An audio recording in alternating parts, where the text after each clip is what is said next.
been honored to host the finalist reading in the awards ceremony. Before this event, I was talking with NBCC board member Jane Chabatari, who reminded me that the organization was founded at the Algonquin Hotel with the idea not to create an elitist group, but to provoke a national conversation about reading, criticism, and writing. This mission has very clearly been achieved. NBCC is an organization made up of critics from all over the country, writing for many different kinds of venues. This broad conversation makes the finalist list diverse, innovative, and very exciting. We're so grateful to the NBCC board for allowing us at the writing program to contribute to the ongoing conversation. This year, for the third year, candidates in the MFA in Creative Writing program interviewed the award finalists. Over about 3 weeks, students read about 12,000 pages and spoke with writers scattered around the world. I encourage you to check out the interviews at either bookcritics.org or newschoolwriting.org. I'd like to thank some people tonight: Lloyd Turner, Sullivan Simon, Justin Sherwood, Gregory Collins, and at the NBCC, Rigoberto Gonzalez, David Varno, Michael Miller, and the rest of the NBCC board. And now it is my pleasure to turn the evening over to Lori Muchnick, fiction editor at Kirkus Reviews and the board president at the National Book Critics Circle. Please welcome her.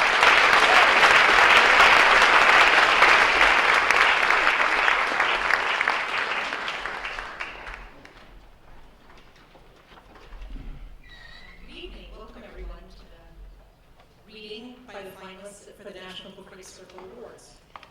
Our awards are designed to honor the most outstanding work in the past year in 6 categories: autobiography, biography, criticism, fiction, general nonfiction, and poetry.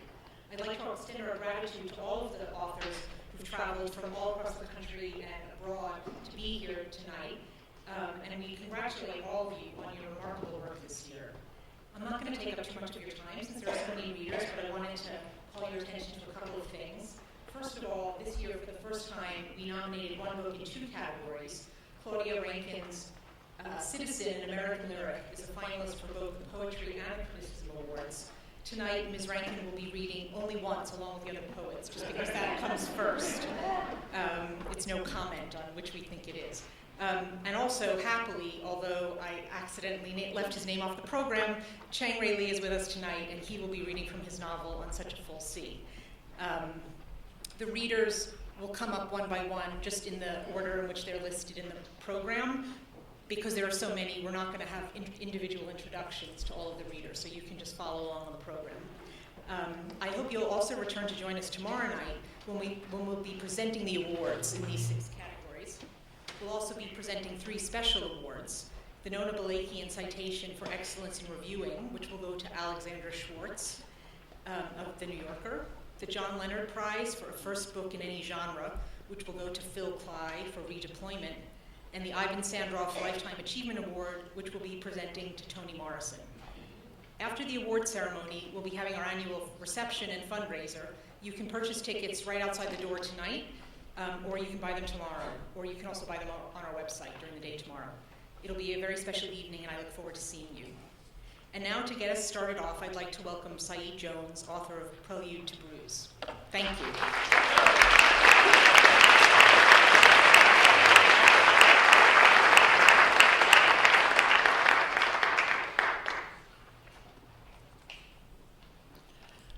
Anthracite. A voice mistook for stone, jagged black fist thrown miles through space, through doors of dark matter. Heard you crack open the field's skull where you landed. Halo of smoke ruined the sky, and you were a body now, naked and bruised, and the cratered cotton could have been a meteorite, except for those strip-mined eyes, each a point of fossilized night. Bringing water and a blanket, I asked, which of your lives is this? Third or the fifth? Your answer, blues. A breeze to soak my clothes in tears.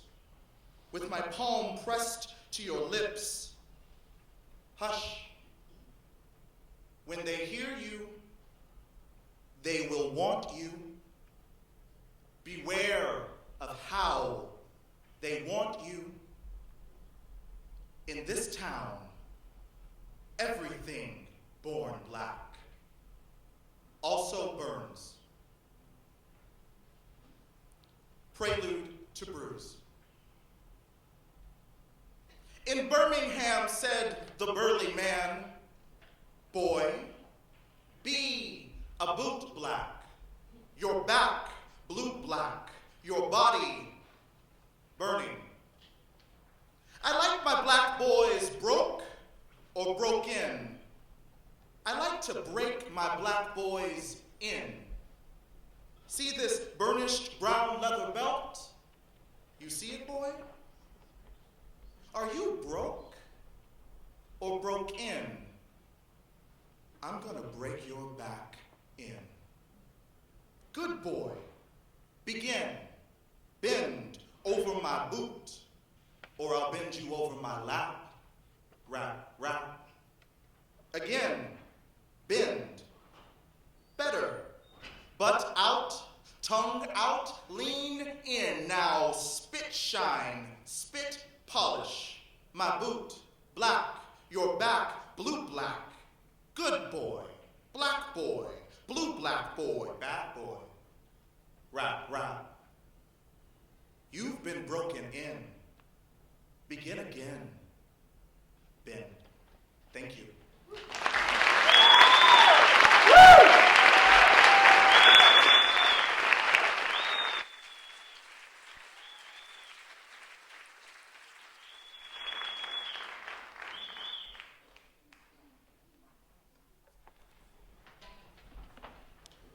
Side A, 3-2.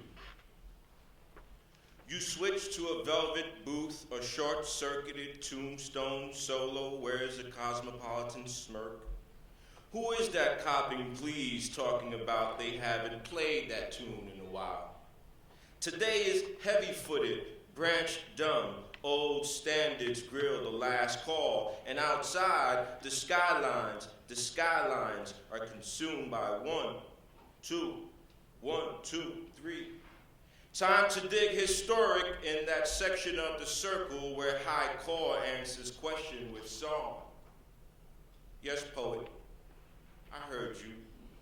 And then what happened to Shorty Bong Bong? He gave his last breath to Biojo San Juan. Is it true what they say about Shorty Bong Bong? No bird sells his wings, no sonero his song. Or repeat those poems about Shorty Bong Bong. He buried his drum in La Plaza Colón. Oh, tell me what happened to Shorty Bong Bong. He lost his Junjun in Biojo San Juan.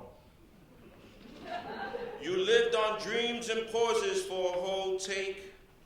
Whenever prayers shocked your fate lines, Buddha sang for pennies, and his song blubbered the heavens went quiet with his laugh. The rocks in your path were unemployed, and there was enough space for a second life. Sounds like just as it is, only way out was to be about something. You, fly guy with the hard hands, blade swimmer, don't know if you heard, but this horse is ready.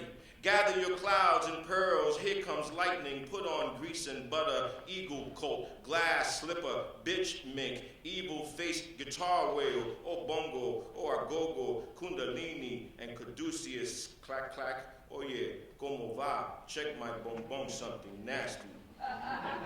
It is true, since birth your ears have been close to the curb, for every initiation, a costly exit. Recall the way bodies rocked, heads nodded, summons were fertile for fib, stacked upon fib. A platoon of funerals and shipwrecks marched to pure end, wreaking spleen to spine havoc.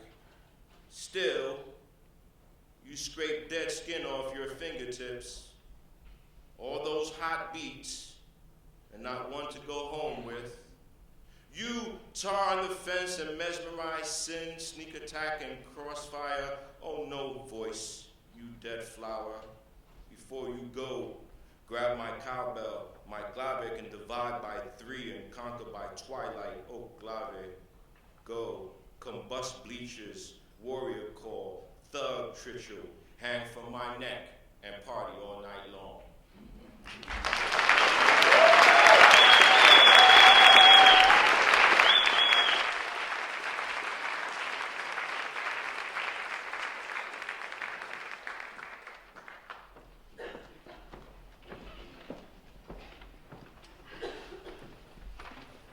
Good evening.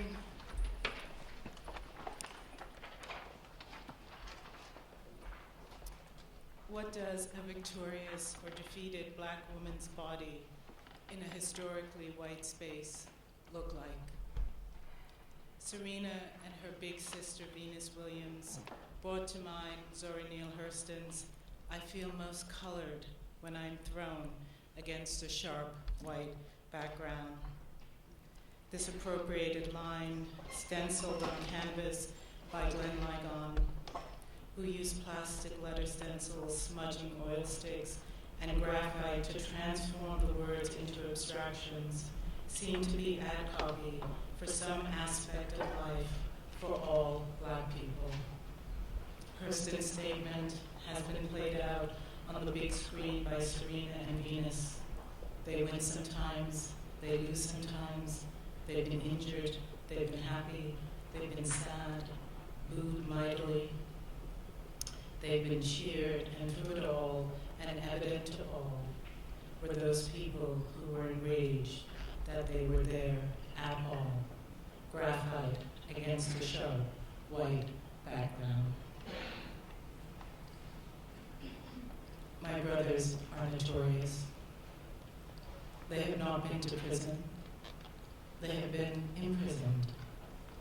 The prison is not a place you enter. It is no place. My brothers are notorious. They do regular things, like wait. On my birthday, they say my name. They will never forget that we are named. What is that memory? The days of our childhood together were steep steps into a collapsing mind. It looked like we rescued ourselves, were rescued. Then there are these days, each day of our adult lives. They will never forget our way through these brothers, each brother, my brother, my dearest brothers, dear heart. Your hearts are broken. This is not a secret, though there are secrets, and as yet I do not understand how my own sorrow has turned into my brothers' hearts. The hearts of my brothers are broken. If I knew another way to be, I would call up a brother. I would hear myself saying, my brother, my dearest brothers, dear heart. On the tip of a tongue, one note following another is another path, another dawn, where the pink skies, the bloodshot, are struck, of sleepless, of sorry, of senseless. Shush.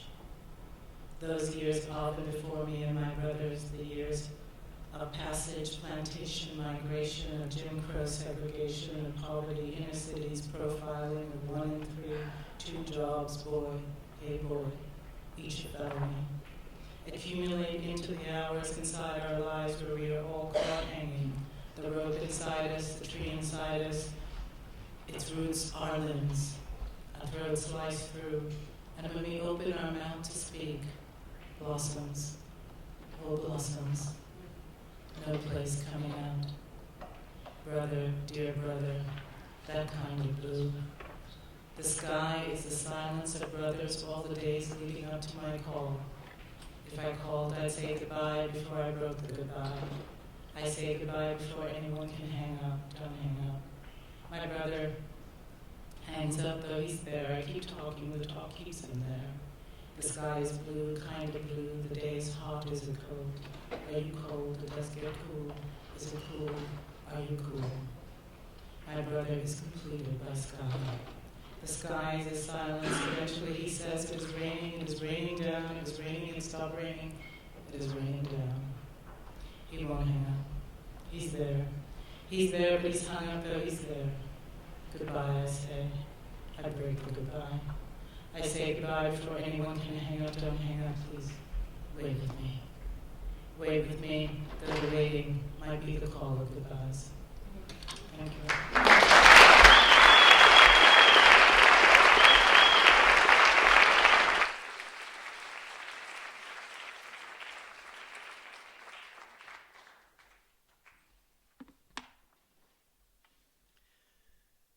We lived in the long intolerable called God. We seemed happy. I don't mean content, I mean heroin happy. Donkey dentures, I mean dry-cleaned deacons expunging suffering from Calcutta with the cut of their jaws. I mean the always alto and surely anusless angels divvying up the deviled eggs and jello salad in the after rapture. I mean to be mean.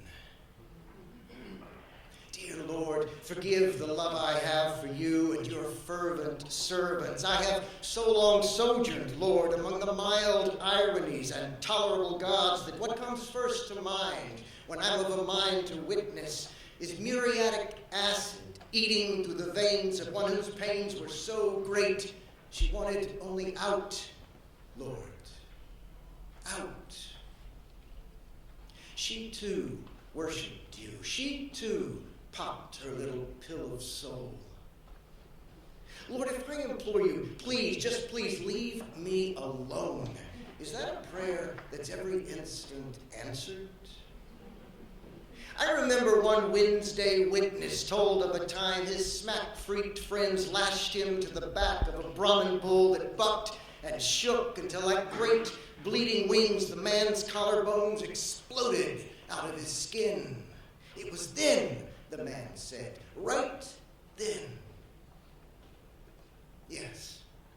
And how long before that man turned deacon turned scourge of sin began his ruinous and, one would guess, Holy Spiritless affair? At what point did this poem abandon even the pretense of prayer? Imagine a man alive in the long, intolerable time made of nothing but rut and rot, a wormward gaze, even to his days, sudden heavens. There is the suffering existence answers. It carves from cheeks and choices the faces we in fact are. And there is the suffering of primal silence, which seeps and drifts like a long fog that when it lifts leaves nothing but the same poor sod. Dear God.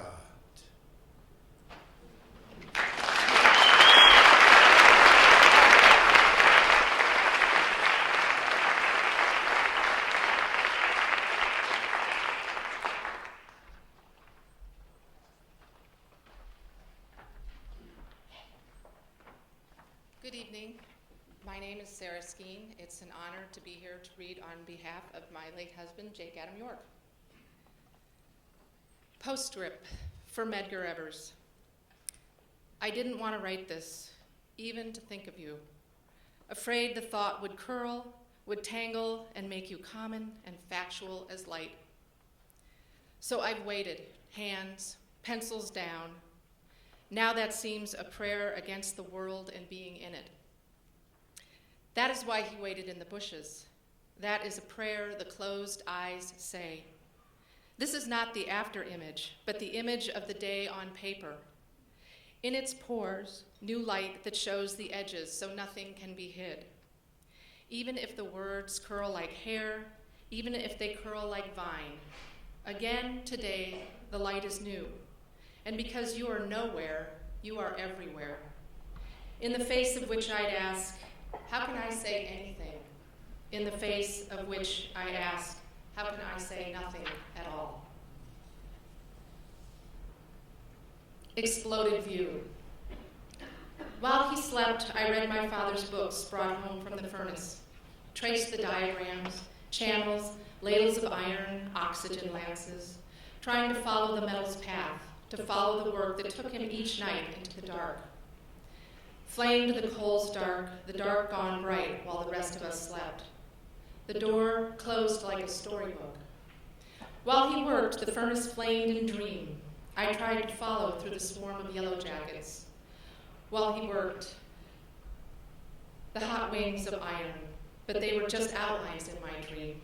Dream, not iron, not fire in the dark, just spray from one rare story I tried to follow. I tried to follow, but even he didn't want to go, not even in story.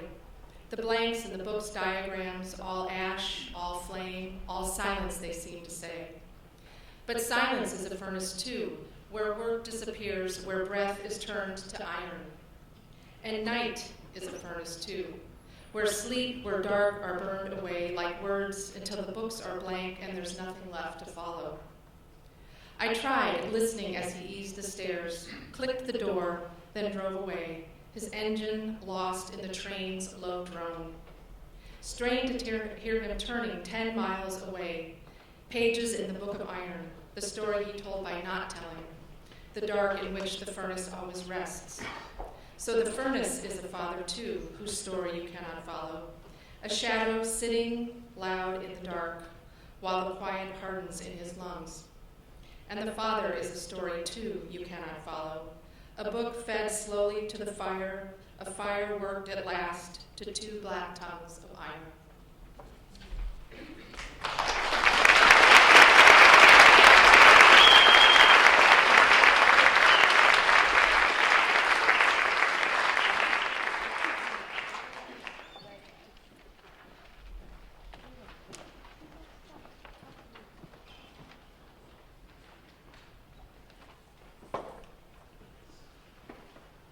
What else is in the air that I can't see? My son asks after I explain radio waves to him. I tell him about X-rays and microwaves. When I pause, wondering whether to mention radon and pollution, my husband begins talking about sunlight. Explosions on the sun make tiny particles called neutrinos, tells our son. These fly off the sun and travel through the atmosphere. They're so small that they pass right through our bodies without us ever feeling them. Think of that. We have little bits of sun pouring right through our bodies all the time. We have sunshine in us. I'm grateful for this ode to the unseen because I've just read Silent Spring, and my mind is full of malevolent invisibles. In this now universal contamination of the environment, Carson writes, chemicals are the sinister and little recognized partners of radiation in changing the very nature of the world, the very nature of its life. This may be true, but radiation also takes the form, as my husband reminds me, of sunshine. It's both a luxury and a hazard to feel threatened by the invisible. In Chicago, where 677 children were shot the year after my son was born, I somehow still managed to find myself more captivated by less tangible threats. While 2-year-olds take bullets in other parts of the city, I worry over the danger embedded in the paint that chips off my child's toys and the walls around him.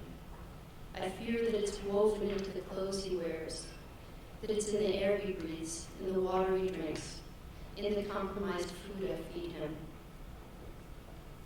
If we understand ourselves as living in a world of unseen evils, the immune system, that largely conceptual entity devoted to protecting us from invisible threats, will inevitably take on an inflated importance and a distorted function. The imperiled immune system, the physician Michael Fitzpatrick observes, is a metaphor for the prevailing sense of the vulnerability of the human individual in a hostile world. Thank you.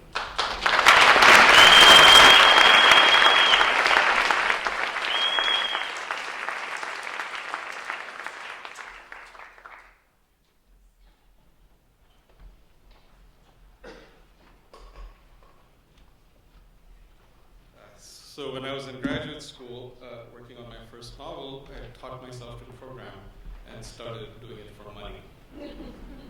I set up computers for elegant ladies in River Oaks and gave them word processing lessons. I went out to factories and offices in the hinterlands of Houston to observe assembly lines and then model workflows and production processes. The programming I did was journeyman work. I mostly wrote CRUD applications, menu-driven screens that let the users create, retrieve, update, and delete records that track whatever product or service they provided. Precision engineered drill parts for high heat applications, workers for the oil industry, reservations at restaurants. Simple stuff, but useful, and I always felt like I was learning and making good money, sometimes even great money. I could afford biannual trips to India. Programming in America paid for my research and writing. I managed to get through graduate school without taking any loans, finished my novel, found an agent. After the novel was published, I accepted a university teaching job in creative writing and finally gave up the professional freelance computer work. It had served me well. Now it was time to write. I found soon enough that although I may have stopped chasing the fat consulting paychecks, the impulse to program had not left me. The work of making software gave me a little jolt of joy each time a piece of code worked. When something wasn't working, when the problem resisted and made me rotate the contours of the conundrum in my mind, the world fell away, my body vanished, time receded. And 3 or 4 or 5 hours later, when the pieces of the problem came together just so and clicked into a solution, I surfed a swelling wave of endorphins. On the programming section of Reddit, a popular social news site, a beginner posted a picture of his first working program with the caption, "For most of you, this is surely child's play, but holy shit, this must be what it feels like to do heroin for the first time." Even after you are long past your first Hello World program, there is an infinity of things to learn. You are still a child. And if you aren't burned out by software delivery deadlines and management-mandated all-nighters, coding is still play. You can slam this pleasure spike into your veins again and again, and you want more and more and more. It's mostly a benign addiction, except for the increased risks of weight gain, carpal tunnel syndrome, bad posture, and reckless spending on programming tools you don't really need, but absolutely must have.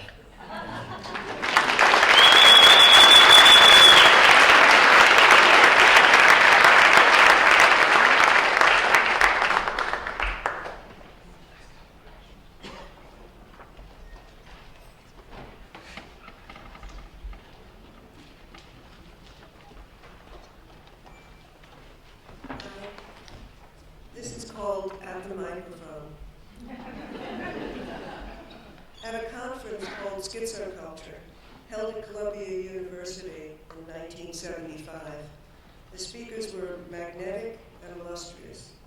William Burroughs, R.D. Lang, John Cage. The audience, graduate students, artists, writers, and freelance intellectuals.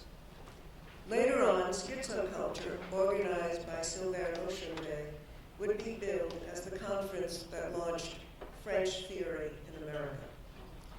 The gathering took place in a lecture hall or auditorium that seated about 300 people, a raucous, animated group who heard, for instance, about psychoanalyst Jacques Lacan, and were told that, quote, the unconscious is structured like a language. R.D. Lang said that graduate students were the most depressed population in any society. All day, men, no women, took the microphone and spoke. There was always a buzz in the audience, whispers, an audible hum of excitement. Then it was time for John Cage. He walked onto the stage and began to speak without the microphone. He stood at the center of the small stage and addressed the crowd. He talked without amplification, and soon people in the audience shouted, "We can't hear you. Use the mic. We can't hear you." John Cage said, "You can if you listen." Everyone settled down. There was no more buzz, hum, or rustling. There was silence. And John Cage spoke again, without the microphone, and everyone listened and heard perfectly. Thank you.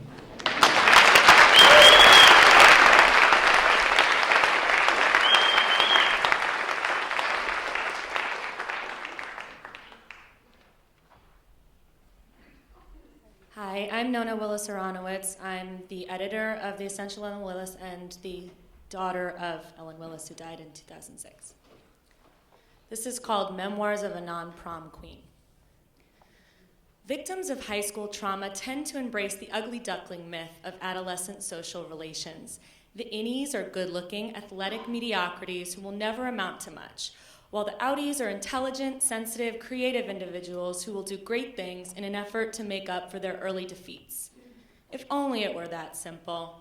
There may really be high schools where life approximates an Archie comic, but even in the 50s, my large, semi-suburban, heterogeneous high school was not one of them. The students' social life was fragmented along ethnic and class lines. There was no universally recognized school-wide social hierarchy. Being an athlete or a cheerleader or a student officer didn't mean much. Belonging to an illegal sorority or fraternity meant more, at least in some circles, but many socially active students chose not to join. The most popular kids were not necessarily the best looking or the best dressed or the most snobbish or the least studious. In retrospect, it seems to me that they were popular for much more honorable reasons. They were attuned to other people, aware of social nuances. They projected an inviting sexual warmth. Far from being slavish followers of fashion, they were self-confident enough to set fashions. They suggested, initiated, led. Above all, this was their main appeal for me, they knew how to have a good time. True, it was not particularly sophisticated enjoyment, dancing, pizza eating, hand-holding in the lunchroom. I had friends, precocious intellectuals and bohemians, who were consciously alienated from what they saw as all that teenage crap. Part of me identified with them, yet I badly wanted what they rejected.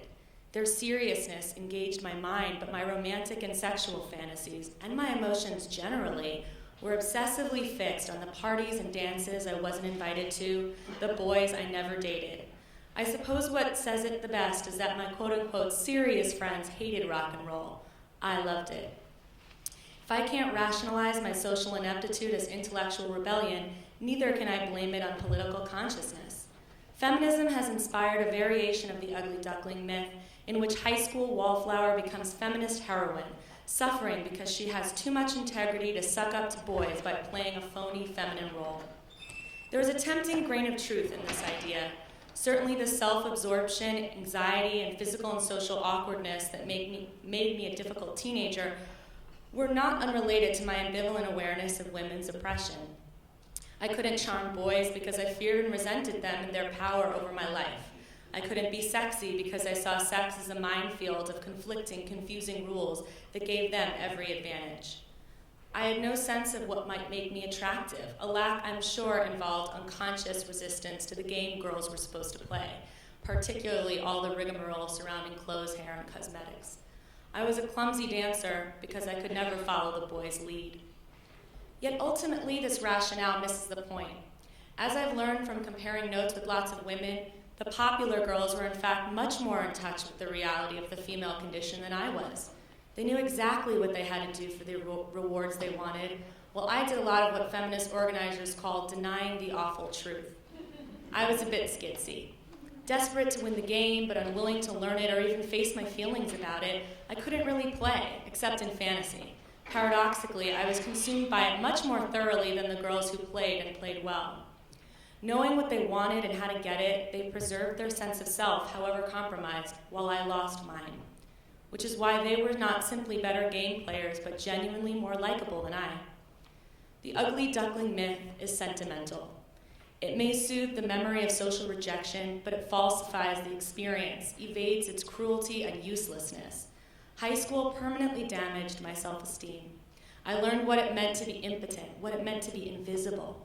None of this improved my character, spurred my ambition, or gave me a deeper understanding of life. I know people who were popular in high school who later became serious intellectuals, radicals, artists, even journalists. I regret not being one of those people. To see my failure as morally or politically superior to their success would be to indulge in a version of the Langian fantasy, that because a destructive society drives people crazy, there is something dishonorable about managing to stay sane.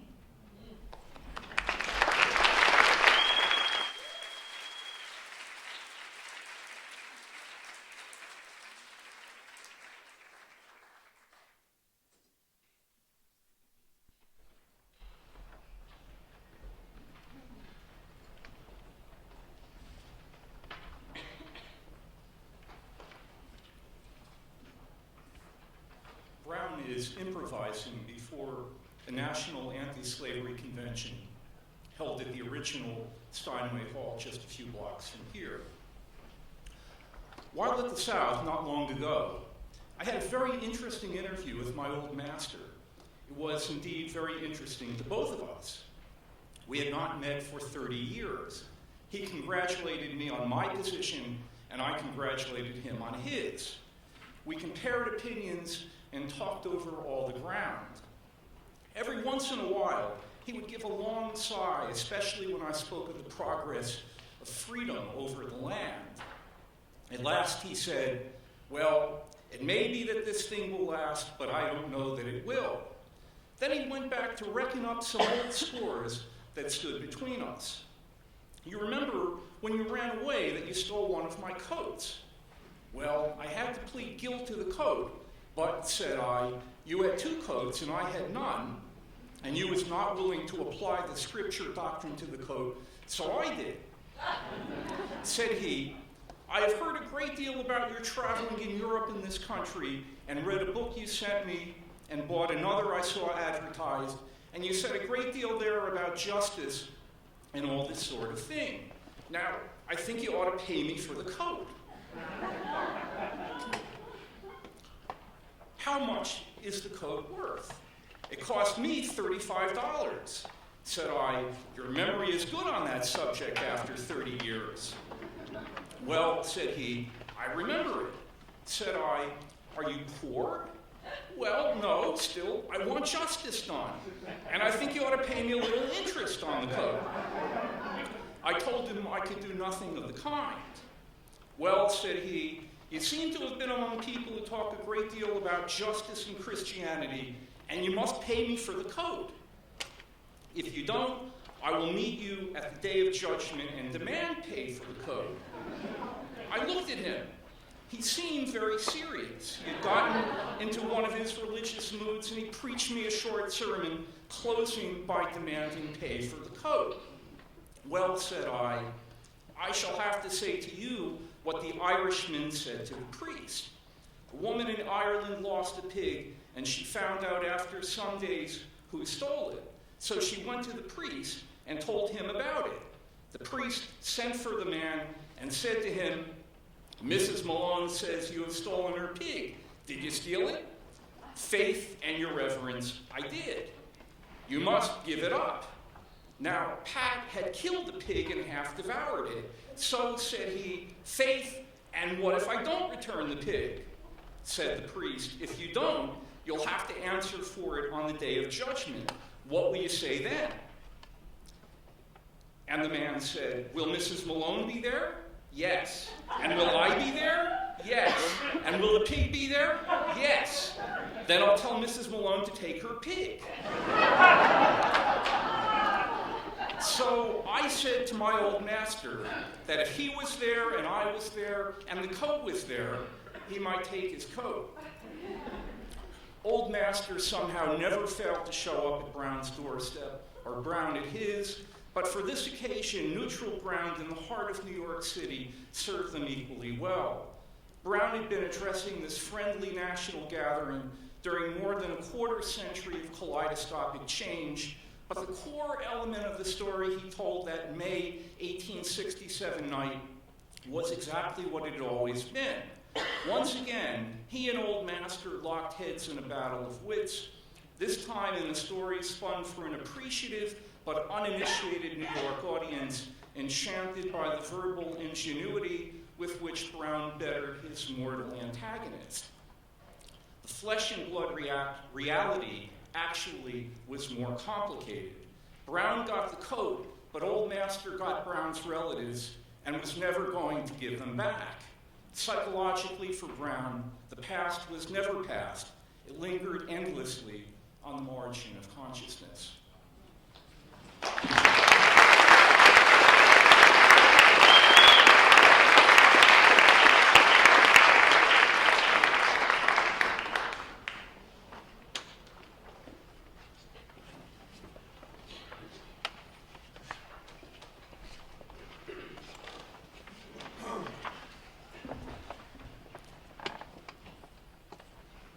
When the final curtain came down on the Broadway opening of The Glass Menagerie, the audience knew that some kind of theater history had been made.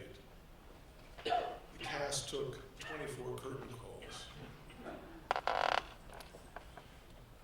Within a month of the play's opening, V.E. Day brought an end to the war in Europe, and President Franklin Delano Roosevelt died. Fueled by longing and by loss, the Republic, which had deferred its dreams for 15 years of depression and 5 years of war, assumed, seemingly overnight, a new momentum, a glorious and guilt-ridden race for its own survival. In the next decade, American per capita income would triple, the greatest growth of wealth in the history of Western civilization. Inevitably, given such enormous social and economic change, the American consciousness also underwent a sort of mutation. Everything was up for grabs, Arthur Miller said. They were all for number one. The death of Roosevelt was a major blow to the psyche of the country. The father was dead. It meant that the axis of concentration turned violently and very quickly away from the society to the self. He added, it was a difference in the idea of the individual. With its combination of exhaustion and exhilaration, the Glass Menagerie looked both backward and forward in time, both outward and inward. Its romantic posture, its debate between self-sacrifice and self-interest, perfectly captured the nation's mood. The characters in Glass Menagerie are born out of the scarcity and the stasis of the pre-war 30s, not the buoyant post-war 40s. But through its resilient narrator, hell-bent on seizing his life and finding his personal fulfillment, the play pointed toward accidental but transcendent survival. Overcome selfishness, Amanda Hector's Tom, who, in the end, embraces it. The garish sexual, emotional, and spiritual struggles of the individual, what Walt Whitman called the destiny of me, were the focus of Williams's concern. The self-involvement that made Williams's plays inaccessible to a wartime audience, now in peacetime, made them resonant. In The Glass Menagerie, Amanda's first full sentence is about grace. We can't say grace until you come to the table, she calls to Tom. Grace is again invoked as the gentleman caller sits down to break bread with Laura and the rest of the family. I think we may have grace now, Amanda says. But grace is granted at the finale only to the narrator, Tom Wingfield. Haunted, restless, guilt-ridden, searching for a truth that keeps him in perpetual motion. He is released by the luck of talent into the world, no longer earthbound, but airborne by his imagination. Through his literary ability, as the interior pantomime of Amanda and Laura at the finale demonstrates, Williams's storytelling is the act of grace, redeeming his life and the lives of others with a meaning and a beauty that feels like blessing. With the success of The Glass Menagerie, that long-delayed something that Williams lived for, the time when I would first catch and hold an audience's attention, had arrived. The hubbub of Williams's new life began almost immediately. He was photographed by Vogue in broody profile with a raincoat over his shoulder. He was interviewed in the New Yorker's Talk of the Town section. Within a week, with his royalties estimated at $1,000 a week, he was complaining to the Times about the burdens of the American tax system. I guess I'm getting spoiled, he told the reporter. That's the second time in my life I've ordered room service. Embossed invitations went out, inviting Williams's newfound society to meet Mrs. Edwina Williams, Miss Laurette Taylor, and the Reverend Walter Dakin over tea and cocktails at Sherry's. This is the twilight of an era in the theater, Williams had written a friend in 1943, God knows what's coming next. The answer, as it turned out, was him.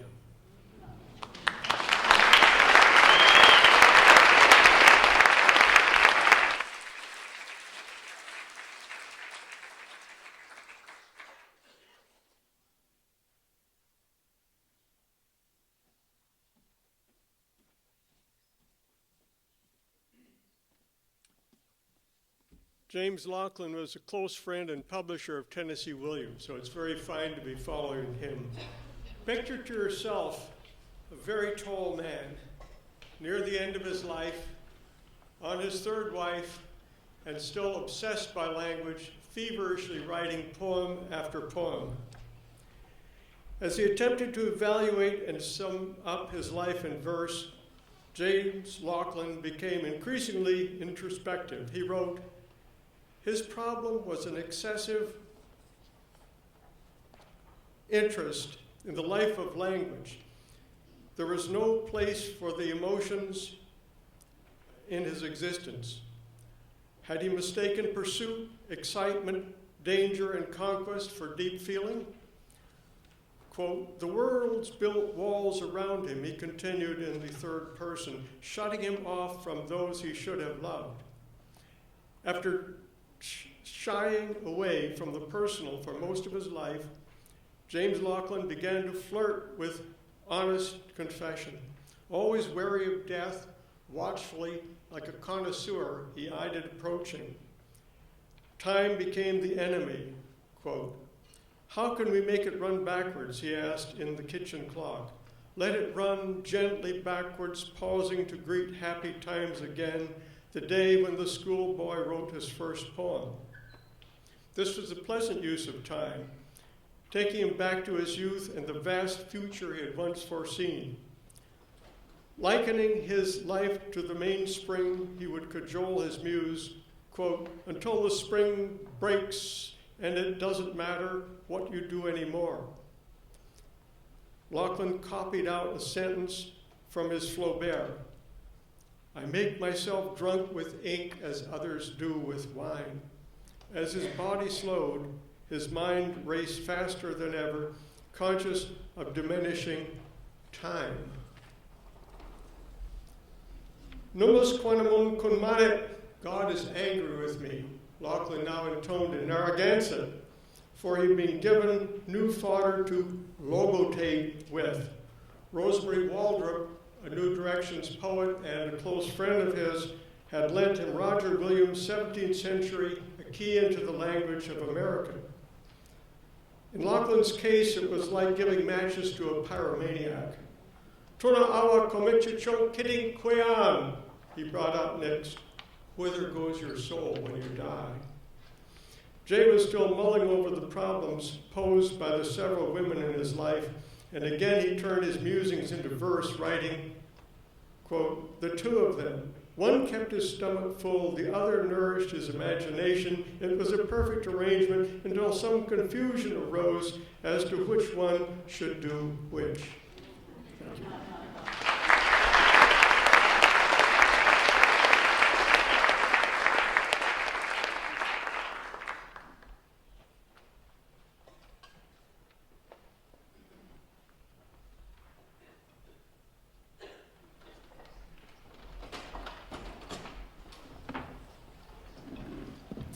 This is a scene in the spring of 1969 after Cesar Chavez has spent most of the past year bedridden with back problems.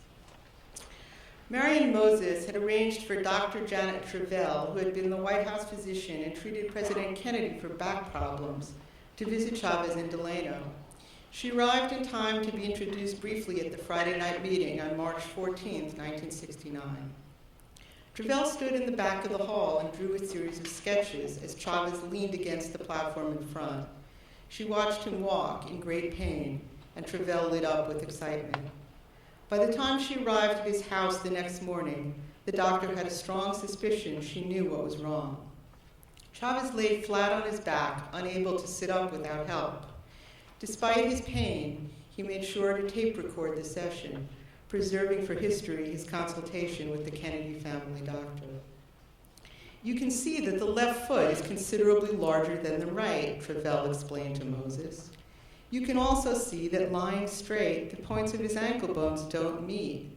The left leg comes way down. The difference in size of the foot is very striking. The disparity went beyond his legs. His left arm, pelvis, and side of his face were all significantly larger than the right. He had been born with an extreme case of asymmetry, Travell explained. His vertebrae were slightly fused, so his skeleton resembled that of a gorilla. Lastly, Chavez had a condition she called Venus de Milo foot, because the gods that Michelangelo sculpted always had a second toe longer than the first. In mere mortals, that configuration caused acute pain on long walks. Chavez was elated with the diagnosis as well as with the simplicity of the solution: a rocking chair to keep muscles moving and prevent spasm, electric blankets to keep his legs at an even temperature, and pads under his shorter foot. Just like putting a shim under one side of a door to even it out, he said repeatedly to his brother Richard, the carpenter. Isn't that fantastic, Chavez said happily. Richard was crooked too, Travell pointed out, but to a far lesser degree. You're a freak too, Caesar said, laughing. We can be in a carnival. Travell showed Moses how to apply ethyl chloride spray to ease the pain and allow muscles to be stretched out. By afternoon, Chavez could raise his knee to his chin and sit up by himself. He called in top aides to hear Travell's diagnosis and recommendations. With 2-minute breaks to stand, stretch, and apply heating pads, Chavez should be able to resume a full schedule. He's got to work, Travell said, otherwise he's not going to be happy. To even out his legs temporarily, Travell put a book under his right foot and flipped a handful of pages at a time until she found the proper height, about 3/4 of an inch. Mary and Moses set out to buy an electric blanket before stores closed for the weekend, but was stymied by a recent Chavez edict that no check could be signed without a vote of the entire board. For the first time, I bring an honest-to-God feeling of hope to the prospect of complete recovery, Chavez wrote to a friend 2 weeks after Travell's visit. Not only do I feel better, but I know why the pain has been so intense.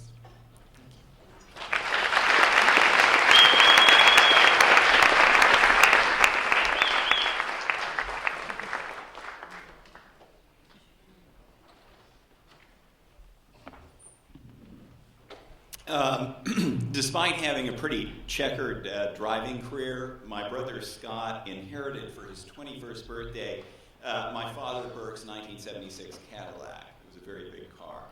Just FYI, my brother always called me Sweeb. It's a long story.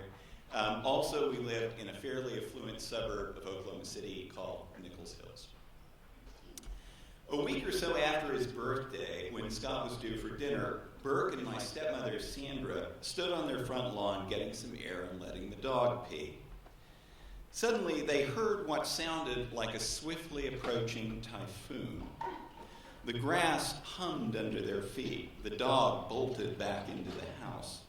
Just as they thought surely the world would explode, the storm gulped out and was punctuated by screeching tires. My brother's abrupt arrival at the curb. He'd been listening to a bit of music while driving around the streets of Nichols Hills as if on the Autobahn. By then, the car's title had already been transferred, and besides, Scott's an adult now, as Sandra liked to say. There was nothing to do but wait. They didn't wait long. Almost a month to the day after he turned 21, my brother reduced an entire 1976 Cadillac Sedan DeVille to scrap metal. The details were sketchy to the driver and hence to posterity.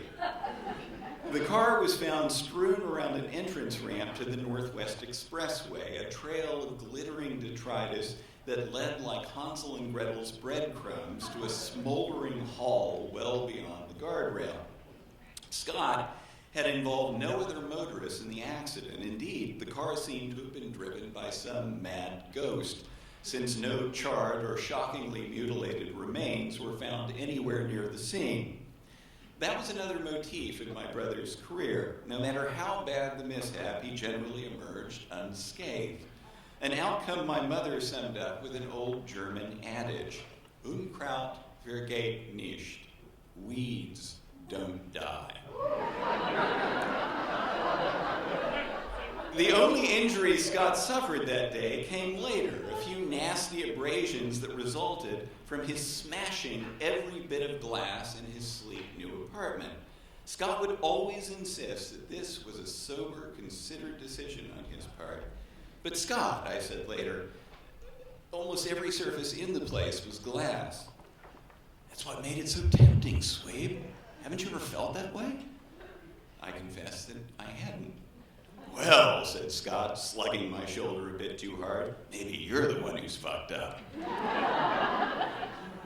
After leaving the scene of the accident and smashing all the glass in his apartment, my brother walked a mile or two to my father's house. I like to imagine his progress through Nichols Hills, a kind of monitory apparition to the residents of that affluent banlieue. An advocate, as Cheever wrote of one wretched, drunken protagonist, for the lame, the diseased, the poor, for those who through no fault of their own live out their lives in misery and pain. To the happy and the well-born and the rich, he had this to say, that for all their affection, their comforts, and their privileges, they would not be spared the pains of anger and lust and the agonies of death. Thank you.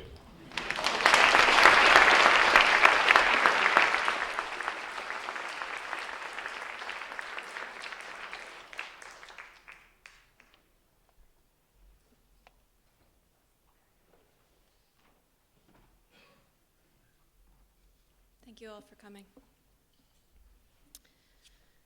The man I used to live with wants to know who might be expecting me. I consider whom to call, who could best handle answering the last phone call I ever make. Not my parents. They aren't expecting me. I have just moved into my new apartment and I plan to spend the night unpacking. Yesterday, my parents took me to the store to get new sheets, new towels, a new comforter for the bed. The mattress hasn't been delivered yet. Mom said, I don't think we can afford to keep setting you up all over again like this. I lie and call my good friend. She'll tell me later that she knew something was wrong. She spends the whole night driving around looking for me. The old apartment I used to share with him. The new apartment, my favorite bars downtown. Ditches beside the road. He says, I'm going to rape you now. And it doesn't matter that I am on my period, because he pulls my tampon out by the string and lays it beside the mattress.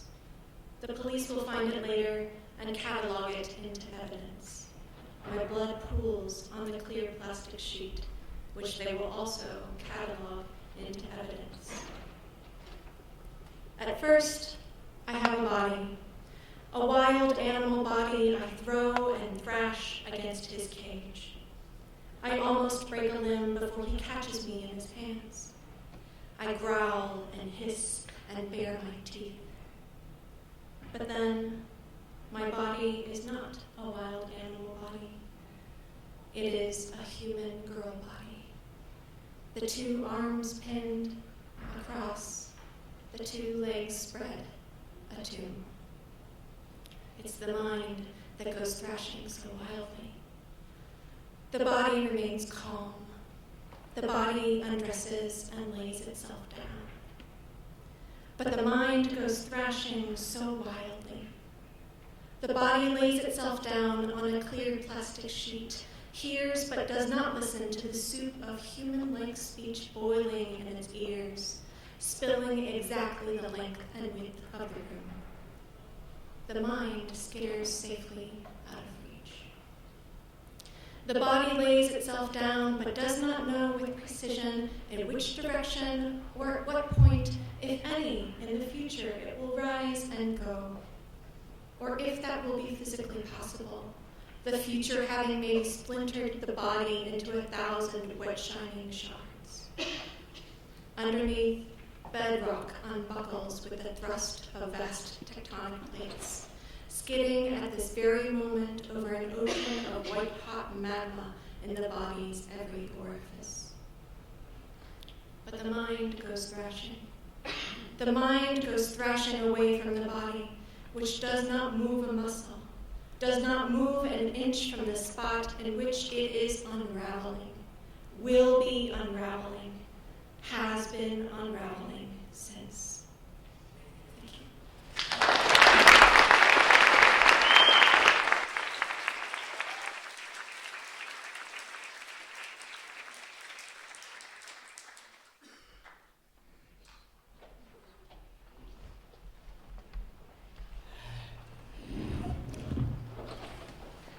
On one of her first days on the job as a substitute teacher at the Solomon Schechter School of Queens, Miss S asks us all to bring in our favorite items into the world and to explain why they make us who we are. I bring in my latest toy, a dysfunctional Apollo rocket ship, and explain that I, the hated red gerbil, have even written my own novel. This passes largely unremarked as the latest batch of Star Wars X-Wing fighters and My Little Ponies are paraded around. Finally, Miss S holds up a sneaker and explains that her favorite activity in the world is jogging. P.U., a boy cries out, pointing at the sneaker and holding his nose, and everyone except me laughs their wicked child laugh. I am shocked. Here is a young, kind, pretty teacher, and the children are intimating that her feet smell. Only me and my 200-pound Leningrad fur coat are allowed to smell around here. I look to Miss S, so worried that she will cry, but instead she laughs and then goes on about how running makes her feel good. After we have all finished explaining who we are, Miss S calls me over to her desk. You really wrote a novel? She asks. Yes, I say. It is called The Challenge. May I read it? Yes, you may read it. I will brink it. And brink it, I do. With the worried admonition, please don't lose Miss S, okay? And then it happens.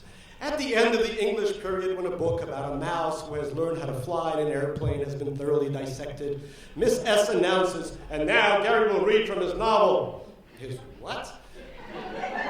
Oh, but it doesn't matter because I'm standing there holding my composition notebook straight from the Square Deal notebook people of Dayton, Ohio, zip code 45463.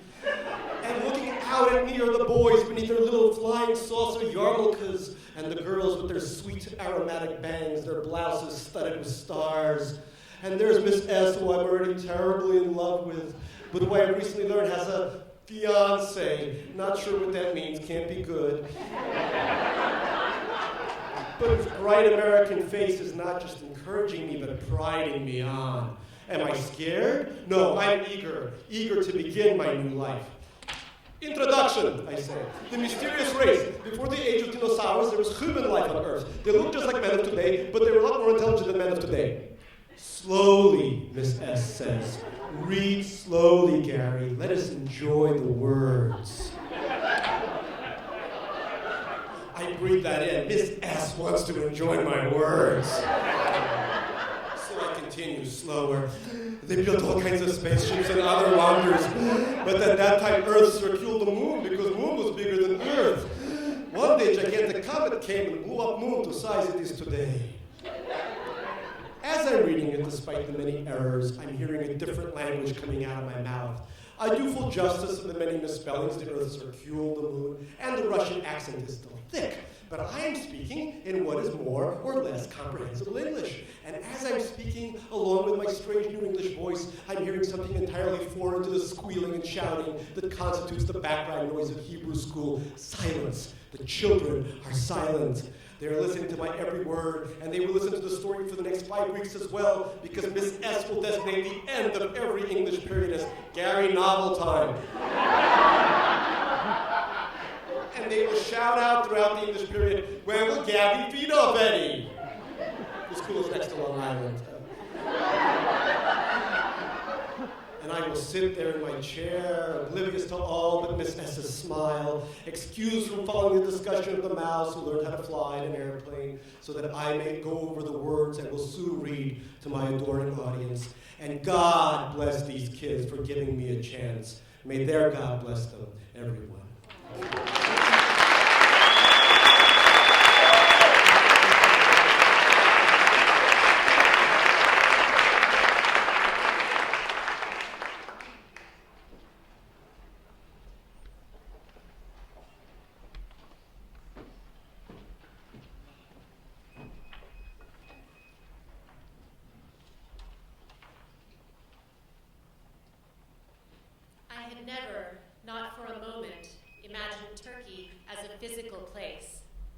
certainly not a beautiful place. But it was all I could do to get through that first taxi ride from the Istanbul airport into the city without letting the driver see me cry. I shifted a bit so that my face would not be visible in the rearview mirror. The sight of water was what did it. Istanbul is a city laced by 3 seas, the Marmara, the Bosphorus Strait, and the Black Sea. This struck me as utterly absurd. From as early as I knew anything, I had known Turkey only as an idea, a terrifying idea, a place filled with people I should despise.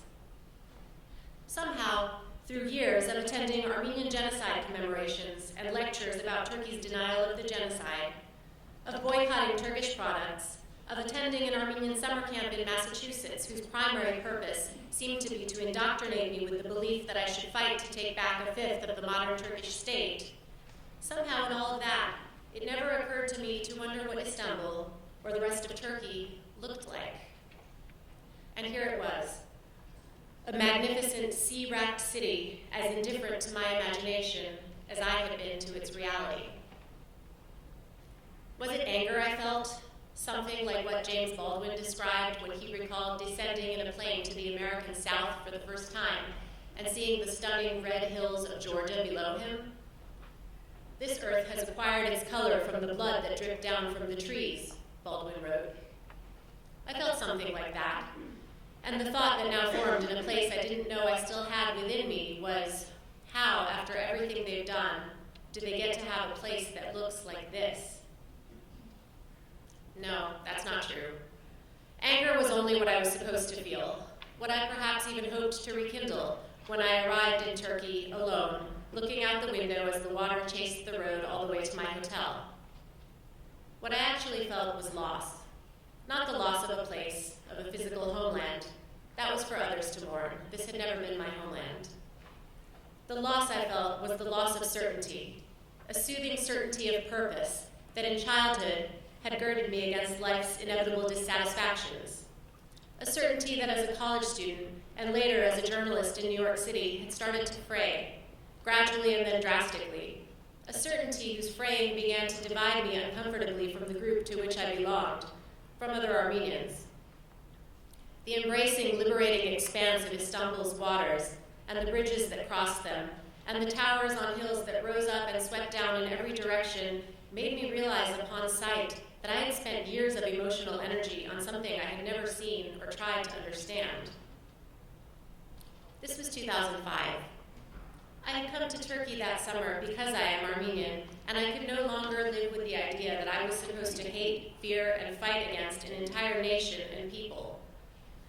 I came because it had started to feel embarrassing to refuse the innocent suggestions of American friends to try a Turkish restaurant on the Upper East Side, or to bristle when someone returned from an adventurous Mediterranean vacation to brood silently until the part about how much they loved Turkey was over.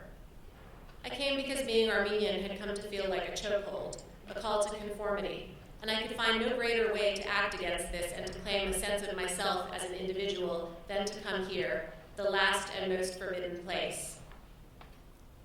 Does it sound like I'm exaggerating? Is there such a thing as nationalism that is not exaggerated?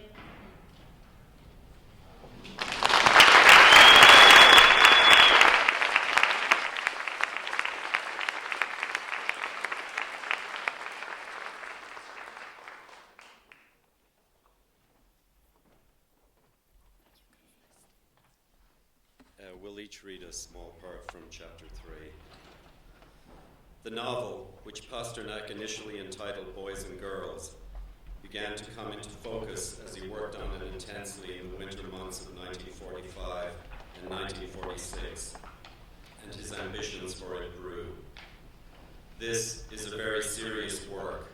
I am already old, I may soon die, and I must not perpetually put off giving free expression to my true thoughts. He called it an epic, and said it was a sad, dismal story, worked out in fine detail, ideally as in a Dickens or Dostoevsky novel. He became absorbed with the writing. I could not go on living another year unless this novel, my alter ego, in which, with almost physical concreteness, certain of my spiritual qualities and part of my nervous structure have been implanted, went on living and growing too. He promised to give his views on art, the Gospels, on the life of man and history. He said he would square accounts with Judaism and with all forms of nationalism, and he felt that his subjects and their varying colors were arranging themselves so perfectly on the canvas. Like many of his contemporaries, Pasternak believed, or at least strongly hoped, that the sacrifice of the people in war, the millions dead, and the awful struggle to defeat Nazism would preclude a return to repression. But Pasternak was also alert enough to observe that the seemingly relaxed post-war atmosphere was eroding as tensions with the Western powers grew into the Cold War.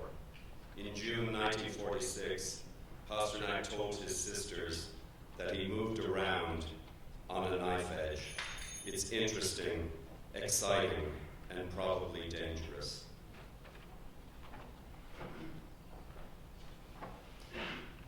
The crackdown on the intelligentsia came in August 1946. The targets initially were the satirical writer Mikhail Sozhenko and Anna Akhmatova.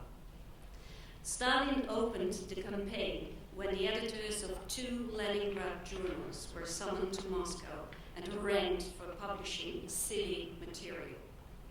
Sozhenko, Stalin railed, writes all kinds of cock and bull stories, nonsense that offers nothing for the mind or the heart. That's not why we built the Soviet order, to teach people drivel. The party's Central Committee followed with a resolution that said Sozhenko had specialized in writing vapid, contentless, and vulgar things. In the efficacy of rotten unprincipledness calculated to disorient young people and poison their minds. The resolution singled out a story, The Adventures of a Monkey, which depicted an escaped monkey who returned to his cage in the zoo rather than deal with everyday life in Leningrad. The resolution described the story as a hooliganish depiction of our reality. Akhmatova was also charged with causing damage to young people with her bourgeois aristocratic aestheticism and decadence. Arts for art's sake.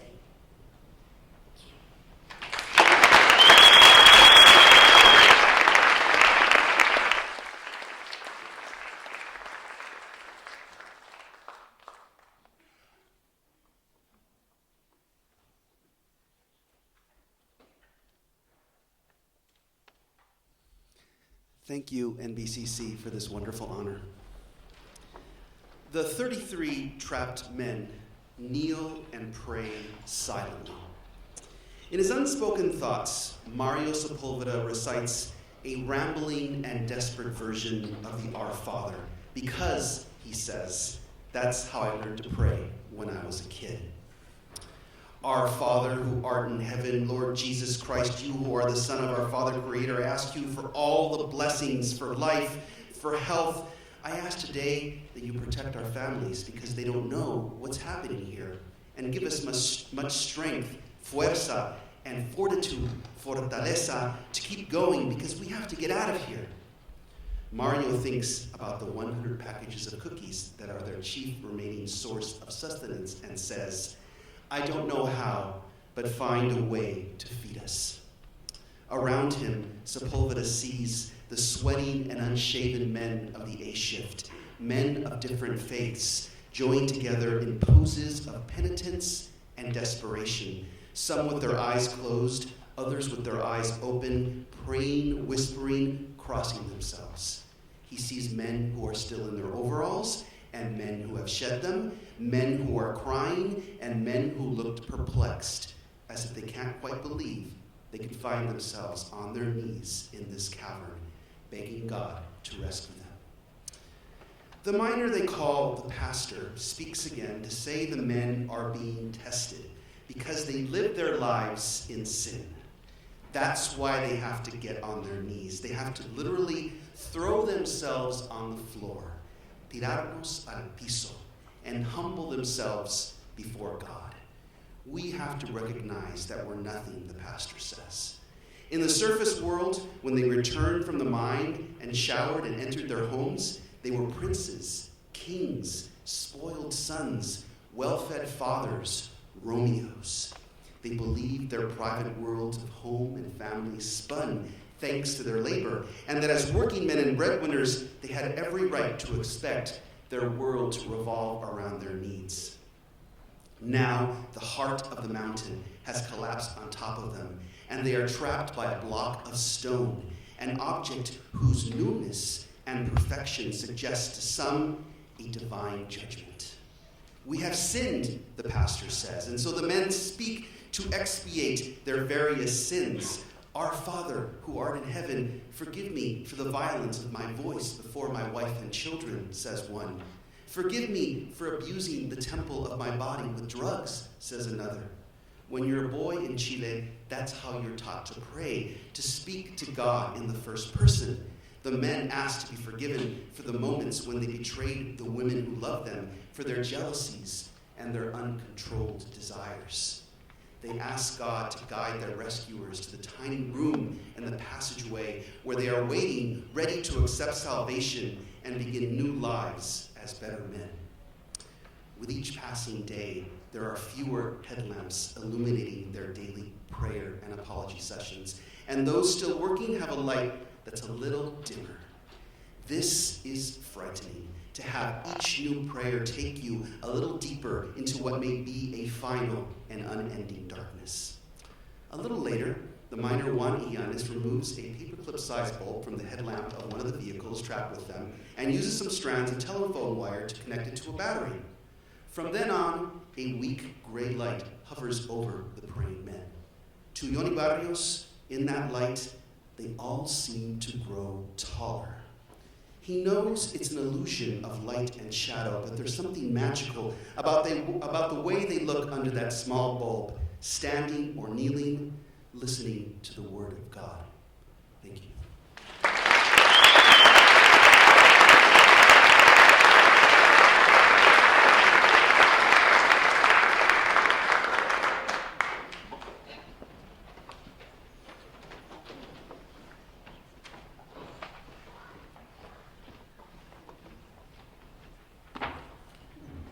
If I'm moving around a lot while up here, it's because I desperately need to pee.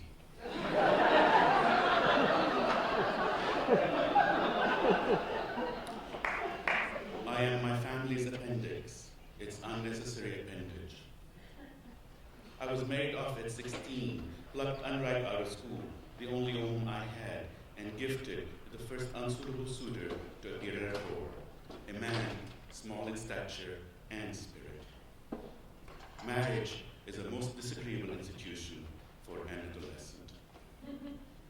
We moved into this apartment, and it took fewer than 4 years for him to stand before me as the law required and declaim the most invigorating of phrases. You are divorced. Nothing in our marriage became him like leaving it. The impotent insect stepped out the door, and these floors never had to feel his feet again. Young as I was, I shed not a tear. I did what my nature demanded. I cleaned and scrubbed and mopped and disinfected until no trace of him remained, not one scent, not a single hair, not a touch. I removed the nails on the wall where he used to hang his dirty hat and his pungent pipes that he thought made him distinguished. With a needle and a spool of thread, I repaired every hole in the doilies, singed by the cinders of his pipe. I soaked the mosquito net in bleach. I did not wait for the smell of him to dissipate on its own. I expunged it. Before leaving this world, the listless mosquito with malfunctioning proboscis remarried twice and remained childless. Woman, you are divorced. Of course, he could have married over me and brought a second wife into our crumbling home. Having more than one wife wasn't common in Beirut even then. He would have been the only one in the neighborhood with 2 wives, but he could have done it. My mother wanted me to be grateful. He may have rejected me as superfluous waste. He may have treated me as merely the dispensable product of his rib. But still, I should be appreciative. He divorced you. You can remarry a gentle widower, or maybe a suitor of women more seemly, who has been rejected a few times. Consider yourself fortunate. Fortunate. For my mother, being a pathetic suitee was a cut above being a neglected second wife. She couldn't conceive of a world in which my husband didn't hold all the cards. In her world, husbands were omnipotent, never impotent. Mine thought of me as the cause of his humiliation and probably continued to blame his other wives. He couldn't risk having his women talk to one another. I would have loved to chat with his second wife or his third. Did he continue to wear his ridiculously large hat that cruelly emphasized his small head? I could have asked, in all the years of marriage, did you ever see his penis? Did that shrivelly appendicle ever reach half-mast? When did he surrender? When did he end his fumbling humiliation in the dark? Was it a year, 6 months, a couple? I hazard it was merely a month. He pursued the charade for 7 months with me. In the Science of Right, Kant wrote, marriage is the union of 2 persons of different sexes for the purpose of lifelong mutual possession of each other's sexual organs. Kant obviously never met my husband. Of course, like Descartes, Newton, Locke, Pascal, Spinoza, Kierkegaard, Leibniz, Schopenhauer, Nietzsche, and Wittgenstein, Kant never formed an intimate tie or reared a family. As a young woman, I was so frustrated never to have seen a man naked that I used to wait until my husband snored before lifting the covers, lighting a match within the enveloping womb of the mosquito net, and examining his body under button cottons. The disappointment of discovering the worm in place of the monster. Of this, I'm supposed to be afraid. This, the forge of fertility. Yet, I couldn't rein in my curiosity. I looked every chance I had by the light of a match, not a candle, because when quickly extinguished, its smoke was not as incriminating. The steady snores, the deep breathing, the lost world of sleep, never once caught, never discovered. 15 years ago, at 61, my husband died, a solitary passenger on a public bus. His head leaning at an awkward angle against the murky window. The bus drove 2 full routes, passengers ascending and alighting, before the driver realized it was keeping the company of a lifeless man. Sometimes death drives quiet. Wanting to put him to rest once more, I attended his burial, his final interment. No keening or wailing at his funeral. In an open casket, he lay dead. Someone had combed his hair flat and awkward, as if he'd just taken off his imbecilic hat. Seated all around me, the mourning women could not help but giggle and gossip. He had died with an erection that would not relent. Priapism in its final throes, and irony worthy of stable. In death, Eros triumphed, while in life, Thanatos had. My husband was a Freudian dyslexic.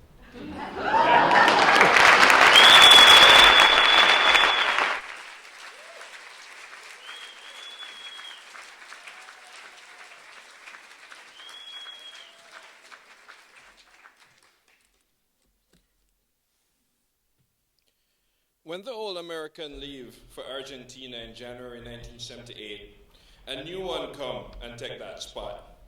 New American song, same old lyrics. He called himself Mr. Clark. We're looking over at Kingston from an almost empty restaurant. Well, they were looking. I was watching. Did Blackbeard ever pillage and plunder these parts, matey? Me only know about Henry Morgan, sir. Also in Jamaica, matey is a woman that a man keep that is not his wife. Oh, oops. It was a long time since I chat bad. So much so that Dr. Love had to translate 2 times. At least this one wasn't like Louis Johnson, holding that memo upside down and pretending to show white people that nigger can't read, something I still remember. I almost forget that for most of the time, he was trying to tell me that Jamaica is at war. A bigger war than 1976, he'd say.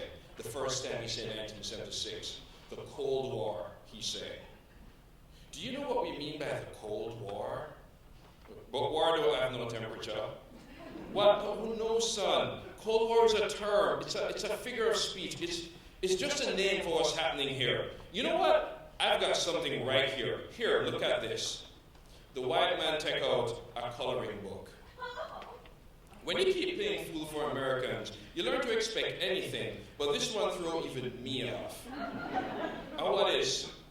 I had it upside down, because who need to flip around the cover to read "Democracy is for us" in the title? The American looking at me holding the book wrong, and I know exactly what he was thinking. It's a breakdown. That's what it is. Louis, does he know what I mean, look, may I have it for a second? Thanks. Let's see. Pages 6 and 7. See on page 6, this is the world in a democracy. See? People in the park. Children running down the ice cream truck. Maybe somebody over there is grabbing a Twinkie. Look, see that guy reading a newspaper? And watch that chick. Hot, right? Wearing that mini skirt. Who knows what these kids are learning? But they go to school. And every adult in this pic, they can vote. They can decide who should lead the country. Oh yeah, look at the tall buildings. That's because of progress, markets, freedom. That's the free market, son. And if anybody in this picture doesn't like what's going on, they can say so. You want me to color the picture, boss? What? No. I'll tell you what. Say I give you a couple dozen for that school you've got. We have to get the word out to the young before these fucking pinko commies recruit them. Fucking freaks, these commies. You know why so many of them are faggots? Because normal people like me and you, we reproduce. Commies, they're like homos. They recruit. Or like any American church that comes here, I think but don't say. Instead I say, true thing that boss, true thing. Good. You're a good man, Mr. Wales. I feel I can share anything with you. I'll tell you what. This, what you're about to hear, is classified intel. Even Kissinger hasn't been briefed yet. Hey, Louis, bet you couldn't guess what's the biggest industry in East Berlin right now. Late-term abortions. You heard me right. Some butcher pulls a baby out and they just slash it at the throat. Can you believe that shit? Things are so bad that a woman will decide to kill her kid rather than let it be born in East Germany. People in East Germany, they line up for everything, just like in the book, Mr. Wales. Line up for fucking soap. You know what they do with the soap? Sell it for food. Poor little bastards can't even score a decent cup of coffee, so the fucking government mixes that shit with chicory and rye and beet, then calls the whole thing Mischkaffee. Sounds like mischief, eh? I thought I heard everything. Boggles the fucking mind, I tell you. Boggles the fucking mind. You drink coffee, Mr. Wales? Me's a tea drinker, sir. Thank you.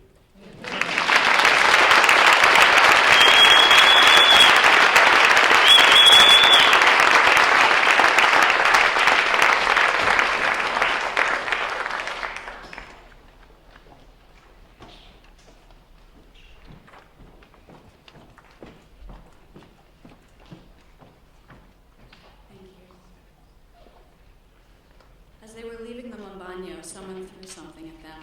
It bobbed a few yards from the stern of the canoe, a pale brown thing.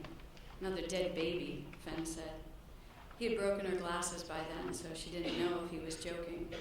Ahead lay the bright break in the curve of dark green land where the boat would go. She concentrated on that.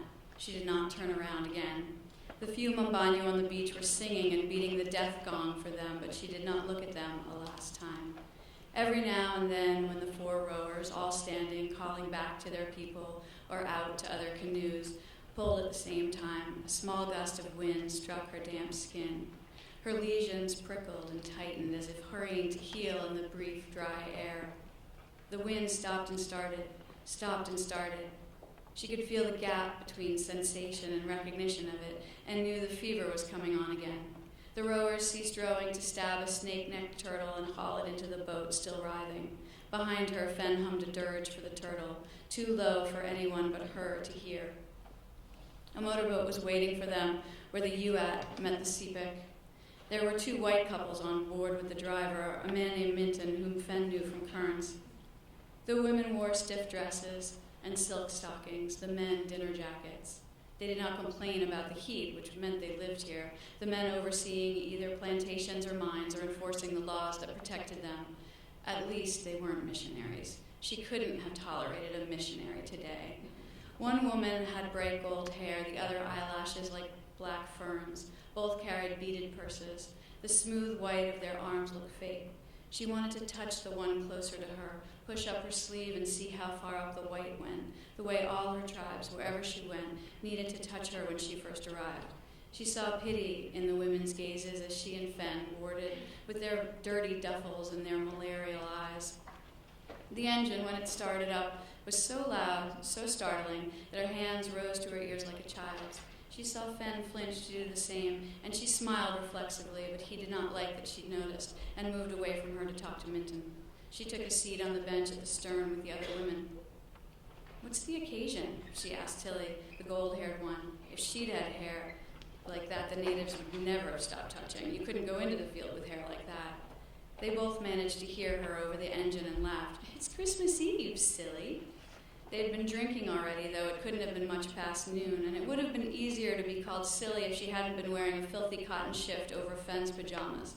She had the lesions, a fresh gash on her hand from a sago palm thorn, a weakness in her right ankle, the old Solomon neuritis in her arms, and an itchy sting between her toes that she hoped wasn't another batch of ringworm. She could normally keep the discomfort at bay while she was working, but it kicked in hard watching these women in their silks and pearls. "Do you think Lieutenant Boswell will be there?" Tilly asked the other woman. "She thinks he's divine." This one, Eva, was taller, stately, bare-fingered. "I do not, and so do you," Tilly said. "But you are a married woman, my dear." "You can't expect someone to stop noticing people the minute the ring goes on," Tilly said. "I don't, but your husband certainly does." In her mind, Nell was writing. Ornamentation of neck, wrists, fingers, paint on face only, emphasis on lips, dark red, and eyes, black.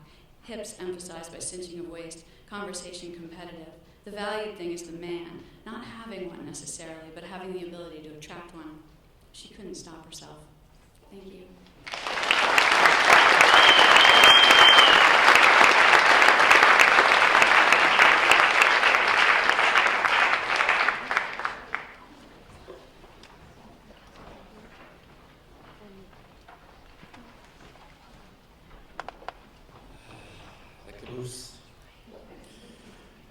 Just a few more minutes.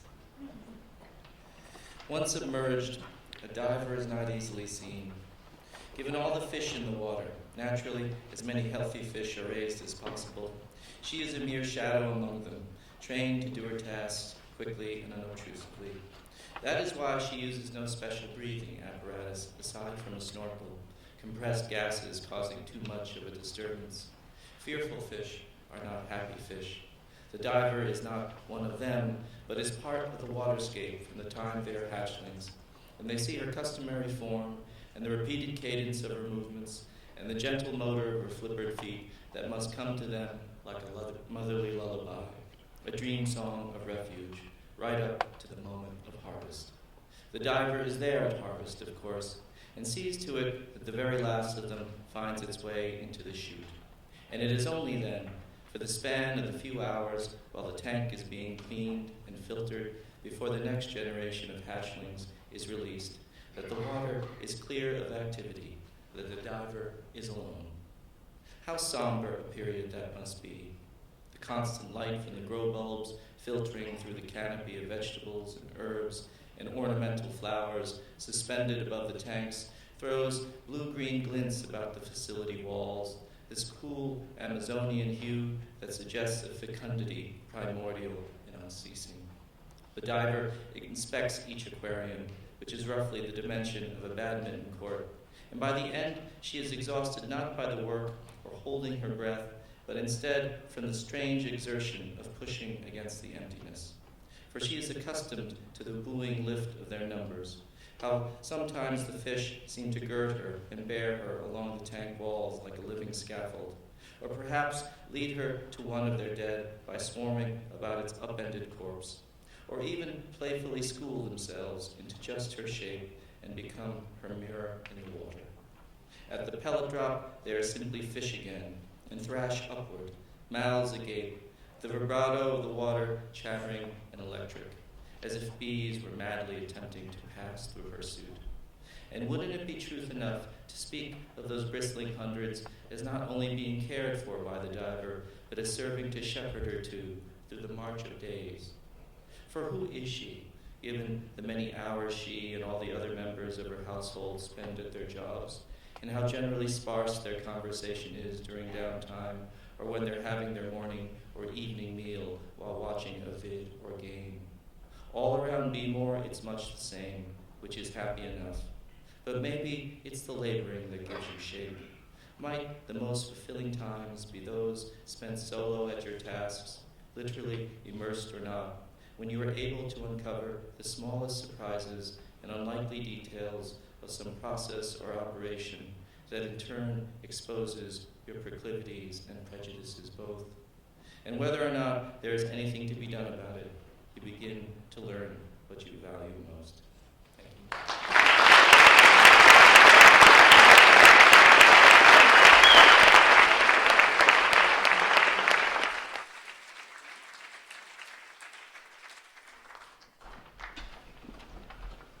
Thank you so much to all the readers, and thanks so much to all of you for coming. We hope we'll see you again tomorrow night, same place and time. Good night.